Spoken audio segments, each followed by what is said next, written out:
कर रहे हो बच्चों? Good morning. खानी फाड़ देगी तो। क्या बनाए हो? मानव श्वसन तंत्र अध्याय 15 जीवों में श्वसन। बहुत सुंदर बना है। कौन बनाई है? सब लोग मिलकर बनाई हो। देखिए जरा सब लोग कहाँ हैं? अच्छा पीछे भी है। रुको रुको देखिए।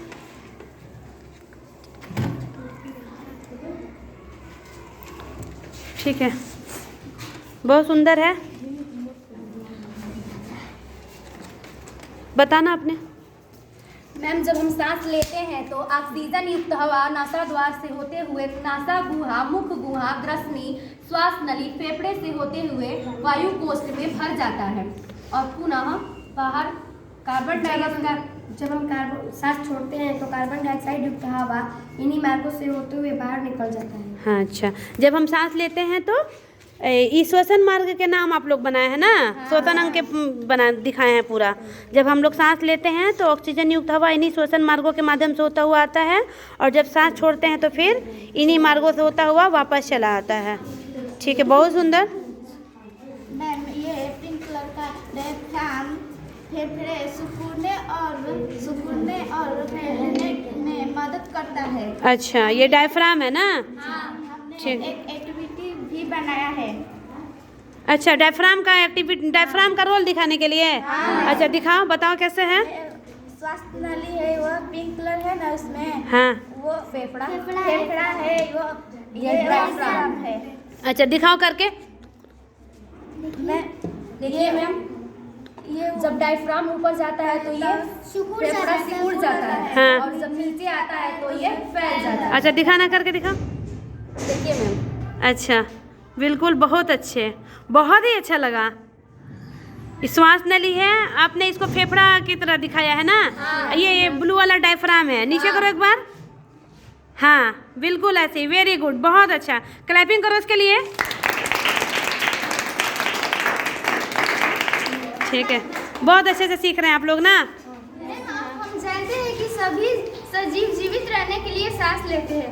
ऑक्सीजन युक्त हवा को शरीर के अंदर ले जाने की क्रिया को अंतः श्वसन कहते हैं। अच्छा। और CO2 मतलब कार्बन डाइऑक्साइड युक्त हवा को शरीर से बाहर निकालने की क्रिया को उच्छ्वसन कहते हैं। हम ये भी जानते हैं कि ऑक्सीजन युक्त हवा को शरीर के अंदर जाना और CO2 को अंदर से बाहर आना, इस क्रिया को सांस लेना यानी ब्रीथिंग कहते हैं। बहुत अच्छे, बहुत ही अच्छे। सभी सजीव विभिन्न प्रकार के कार्य करते हैं, जैसे पढ़ना, सोना, लिखना, खेलना इत्यादि के लिए ऊर्जा आवश्यक है।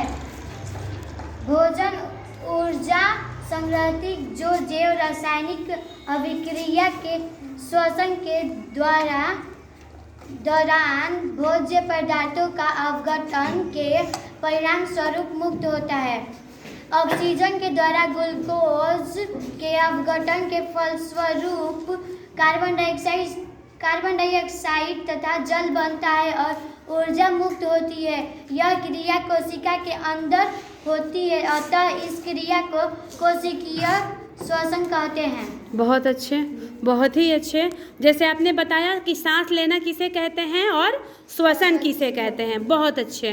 जब ग्लूकोज का अपघटन ऑक्सीजन की उपस्थिति से होती है तो उसे ऑक्सीय श्वसन कहते हैं, जिसमें अधिक मात्रा में ऊर्जा मुक्त होती है। इस प्रकार की प्रक्रिया को श्वसन उच्चवर्गीय पौधे कहते हैं। पौधे तथा जंतु में होते हैं। अच्छा ठीक है, जब ग्लूकोज का ऑक्सीडेशन ऑक्सीजन की उपस्थिति में होता है तो क्या बोलते हैं उसको? ऑक्सीश्वसन कहते हैं। और जब ग्लूकोज की अनुपस्थिति में होता है तो श्वसन कहते हैं। ठीक है, बहुत अच्छा।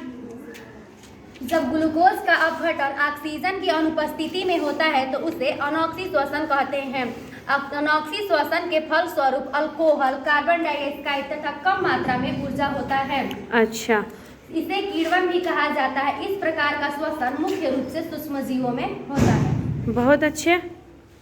सभी जीवों में श्वसन की क्रिया होती है, लेकिन उनमें श्वसन अंग एवं श्वसन विधि भिन्न भिन्न होते हैं। जैसे हम बात कर सकते हैं अमीबा और पैरामीशियम में गैसों का विनिमय विसरण विधि द्वारा होता है। अच्छा, अमीबा और पैरामीशियम में कैसे होता है?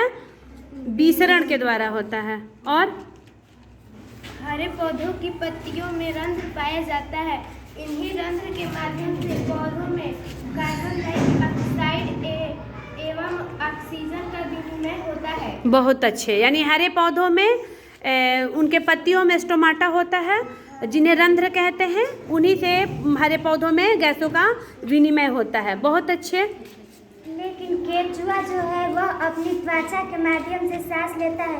अगर हम कभी तिलचट्टा एवं अन्य कीट की बात की जाए तो उनके शरीर पर छिद्र होते हैं, जिसे श्वास रंध्र भी कहा जाता है। अच्छा, यानी तिलचट्टा का मतलब आप लोग ये बता रहे हो कि अलग अलग तरह के जीव जंतु अलग अलग प्रकार से सांस लेते हैं। केंचुआ कैसे लेता है? त्वचा से। और वहीं अगर मछली का पास मछली कैसे सांस लेता है? अच्छा, वहीं अगर मछली के बात हो तो मछली के पास गलफड़ा होता है। ठीक है। और मेढक, लेकिन मेढक की बात कुछ अलग है। मेढक एक उभयचरी प्राणी है, यानी वह स्थल पर भी रह सकता है, पानी में भी रह सकता है। अच्छा, इसीलिए उसके पास सांस लेने के लिए 2 श्वसन अंग होते हैं। अच्छा, वेरी गुड। अंतिका बोलो। जब वह पानी में होता है तो त्वचा के माध्यम से सांस लेता है। जब वह स्थल पर होता है तो फेफड़ों के माध्यम से सांस लेता है। बहुत अच्छे। लेकिन मेढक का जब जन्म होता है तो उस अवस्था को टेडपोल कहते हैं। टेडपोल अवस्था में वह गिल्स यानी गलफड़ा के माध्यम से सांस लेता है। ये भी बहुत अच्छा है। यानी मेढक जो है, वैसे मेढक 3 तरीके से सांस लिया ना। जब जमीन पे होता है तो फेफड़ा से, पानी में त्वचा से, और जब पैदा होता है तो टेडपोल अवस्था में होता है तो गिल्स से। वहीं अगर मैम हम बात करें सारे स्तनपायी जीव जंतु जैसे मनुष्य, गाय, बकरी, बंदर इत्यादि, तो इन सभी के पास श्वसन अंग के रूप में फेफड़ा होता है। मैम कुछ स्तनपायी जल में भी पाए जाते हैं, जैसे डॉल्फिन और व्हेल। इनके पास भी हमारी तरह सांस लेने के लिए फेफड़ा होता है। बहुत अच्छे, यानी हम लोग अपने फेफड़ों से सांस लेते हैं, है ना। बहुत अच्छे, बहुत ही अच्छा आप लोग बोले हो, और अपना अपना लाइन भी बहुत अच्छे से तैयार किए हो। बहुत अच्छा लगा हमको बच्चे, वेरी गुड। मैम हमें ये सब कर बहुत अच्छा लगता है। अच्छा लगता है करने में? सीखने में मज़ा आता है? ठीक है। अच्छा ये बताओ, जब हम औसतन जब हम लोग सामान्य स्थिति में रहते हैं तो एक मनुष्य 1 मिनट में कितनी बार सांस ले सकता है? 15 से 18 बार। अच्छा, और जब हम बहुत मेहनत करना, जैसे खेलना दौड़ना करते हैं, तो उस दौरान हम कितनी बार सांस ले सकते हैं? लगभग 25 बार। ठीक है, बहुत अच्छा तुम लोग किए हो। ठीक है, कल का क्लास भी काफ़ी अच्छा हुआ था, और आप लोग अपना अपना लाइन काफ़ी अच्छे से तैयार किए, काफ़ी मेहनत किए हो। बहुत अच्छा लगा, मज़ा आया आप लोग को? एक्टिविटी करके आप लोग अलग अलग प्रकार की एक्टिविटी करके आप लोग चीज़ों को सीखने की कोशिश कर रहे हैं। आप लोग को मज़ा आ रहा है ना? ठीक है बच्चे।